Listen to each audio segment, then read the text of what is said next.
ಎಂಬರು ಹೆಣ್ಣು ಮಾಯೆಯಲ್ಲ, ಒಂದು ಮಾಯೆ ಎಂಬರು ಒಂದು ಮಾಯೆಯಲ್ಲ, ಮಣ್ಣು ಮಾಯೆ ಎಂಬರು ಮಣ್ಣೂ ಮಾಯೆಯಲ್ಲ, ಮನದೊಳಗಿನ ಆಸೆಯೇ ಮಾಯ ಕಾಣ ಗುಹೇಶ್ವರ ಅಂತಾರಲ್ಲಮ್ಮ ಪ್ರಭುಗಳು ಬಂಧುಗಳೇ. ಹೆಣ್ಣು ಮಾಯೆ ಅಂತ ಹೆಣ್ಣು ಮಕ್ಕಳೆಲ್ಲ ಕರೆದು ಬಿಡ್ತಾರ, ಬಾ ಮದುವಾಗು ಬಾ ಮದುವಾಗು ನಾನು ಲವ್ ಮಾಡು ಅಂದಾರ ಅವರು. ನೀ ತಲೆ ಕೆಡ್ಸ್ಕೊಂಡು ಅವ್ರೇ ಮಾಡೋರು. ಭೂಮಿ ಚೆನ್ನಾಗದಪ್ಪ, ತಗೋಬೇಕಾಯ್ತು. ಅವಾಗ ತಿಟ್ಟು ಬಿದ್ದಿದ್ದಾಗ ಯಾರು ತಿರುಕ ನೋಡ್ತಿರ್ಲಿಲ್ಲ. ಈಗ ಅವನಾರು ಬೆಂಗಳೂರು ಬಂದು ತಗೋಬಿಟ್ಟವನೆ, ಬೇಲಿ ಹಾಕ್ಬಿಟ್ಟವನೆ. ಇತ್ತಿಂದ ಹೋದಾಗೆಲ್ಲ ಆತಾಗೆ ತಿರುಕೋದು, ಆತಿನ ಬಂದಾಗೆಲ್ಲ ಆತಾಗೆ ತಿರುಕೋದು. ನಾನೇ ತಗೊಂಡು ಈಗ ಮಾಡಿದ್ರೆ ಆಗೋದಲ್ಲ, ಸುಮ್ಮನೆ ಇರ್ಬೇಕಾ? ಭೂಮಿ ಕರೀತದ ನಮ್ಮನ್ನ.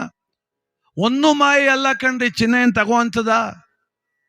ನಮ್ಮ ಸ್ನೇಹಿತ ಒಬ್ಬ ನೆನೆ ಅವತ್ತರ ಏನು ಮಕ್ಕೆಲ್ಲ ಊದ್ಕೊಂಡದ. ಇದ್ಯಾಕೋ ಮಗ, ನಾನೇನೋ ಗರಿಕತೆ ಮಾಡೋಕೆ ಹೋಯ್ತೀನಿ, ನಿದ್ಗೆಡ್ತೀನಿ, ನಿಂಗೆ ಯಾಕೆ ನಿದ್ದಿಲ್ಲ ಅಂದೆ. ಅಯ್ಯೋ 2 ದಿನದಿಂದ ನಿದ್ದು ಬರ್ತಾ ಇಲ್ಲ ಅಂದ. ಯಾಕೆ ಅಂದೆ, ಆ ಲಕ್ಕುಂಡಿಲಿ ಚಿನ್ನ ಸಿಗ್ತಲ್ಲ ಅರ್ಧ kg, ಅವ್ರ ಮಡಿಕತೆ ಯಾಕೆ ಸರ್ಕಾರ ಕೊಟ್ರು ಅಂತ. ನೀವು ಲಕ್ಕುಂಡಿ ಚಿನ್ನ ಎಷ್ಟು ಜನ ನಿದ್ದೆಗಡ್ಸದ್ ಲೆಕ್ಕ ಹಾಕ್ರೆ.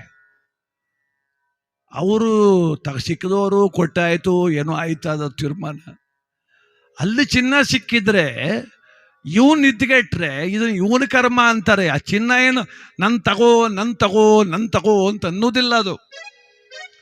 ಅದಕ್ಕೆ ಲಕ್ಕುಂಡಿ ಚಿನ್ನ ಪಾಪ ಬಡವರು ಅವ್ರ ಕೈಗಾರು ವಾಪಸ್ ಬರ್ತದೋ ಇಲ್ಲ ನಿಜವಾದ ನಿಧಿ ಆದರೆ ಸರ್ಕಾರದ ವಶ ಆಗ್ತದೋ ಅದು ನಮಗೆ ಗೊತ್ತಿಲ್ಲ. ಏನೋ ಆಯಿತು, ಆಶ್ಚರ್ಯನೂ ಆಗ್ತದೆ, ಒಂದು ಕಡೆ ಹೆಮ್ಮೆ ಅನಿಸ್ತದೆ. ನಮ್ಮ ಕರ್ನಾಟಕ ಎಷ್ಟು ವೈಭವದಿತ್ತು, ಚಿನ್ನ ಎಲ್ಲ ಹೇಗಿತ್ತು ಅನ್ನೋದೊಂದು ಸಂತೋಷ, ಅಭಿಮಾನ. ಅದ್ರ ಬಗ್ಗೆ ತುಂಬ ತಲೆ ಕೆಡಿಸ್ಕೊಂಡ್ರೆ ನಿದ್ರೆಗೆಡಬೇಕಾಗ್ತದೆ, ಆರೋಗ್ಯ ಹಾಳಾಗ್ತದೆ. ಅದಕ್ಕೆ ಹೆಣ್ಣು ಮಾಯೆಯಲ್ಲ, ಒಂದು ಮಾಯೆಯಲ್ಲ, ಮಣ್ಣು ಮಾಯೆಯಲ್ಲ, ಮನದೊಳಗಿನ ಆಸೆ ಮಾಯ. ಅದೊಂದು ಆಸೆ ಒಂದು ಹಿಡಿತದಲ್ಲಿ ಇಟ್ಕೊಂಡ್ಬಿಟ್ರೆ ನಮ್ಮ ಜೀವನ ಸುಖಮಯ.